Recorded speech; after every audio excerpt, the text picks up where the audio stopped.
Taking a live look at our state capitol building in Olympia, tomorrow is the deadline to return your ballot for the August primary elections in Washington state.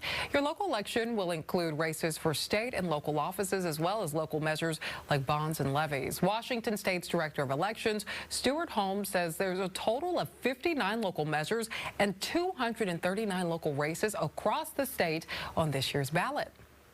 If you're unsure of what appears on the ballot, go to votewa.gov and they'll be able to find out exactly what appears on the ballot. And in some cases, there'll be nothing. So we have 2 counties in our state that have nothing appearing on the primary, just not enough candidates filed and no positions to appear on the ballot. So they'll go right to the general election. But in the case of where 3 or more candidates filed for a local office, voters will see that on their ballot. Remember, ballots must be postmarked, put in a drop box, or returned in person to a county elections office of voting or voting center by 8 p.m. tomorrow. If you're not registered, you can still do that or update your registration in person until 8 p.m. We have a link to how you can track your ballot at fox13seattle.com. I'm joined now by Seattle University Professor Patrick Shetmer. Thank you for speaking with us today. Of course, the Bureau. Well, there are a number of mayoral races in this primary: Seattle, Tacoma, and Everett, just to name a few. What races are you keeping a close eye on? Well, obviously, as the the hub for the region, Seattle's mayoral race probably has the biggest potential impact. And, you know, with our incumbent Bruce Harrell there, the race is really going to boil down to be a referendum.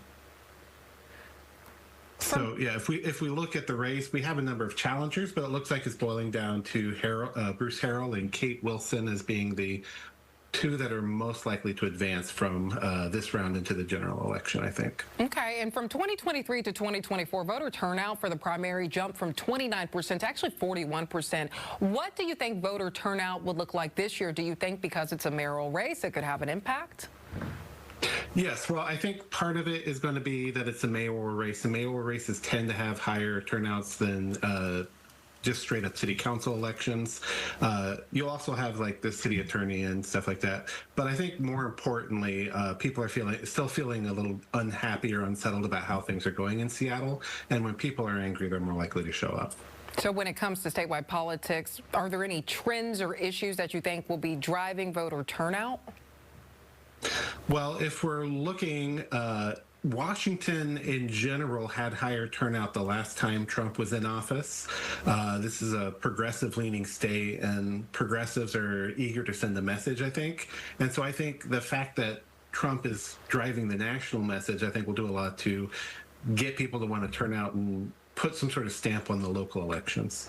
And King County has a ballot measure that would extend funding for Seattle's Democracy Voucher Program. For those who are not familiar with this program, what are democracy vouchers and why is it important?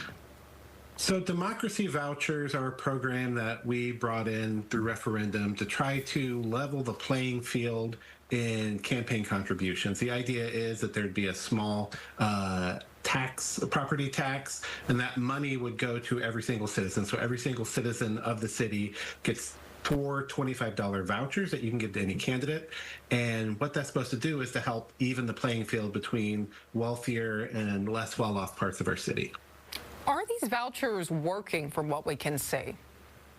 The research on that has been a little bit of a mixed message. What we have seen, at least early on, is that the vouchers have been a way for poorer parts of the city. In particular, we're looking at like the south side of the city, but also some pockets of the north city where you don't see a lot of contributions coming in.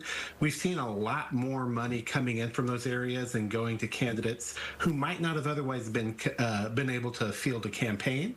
But what we've not seen is them really mobilizing new voters. The people who've been giving have mostly been people who were already involved before.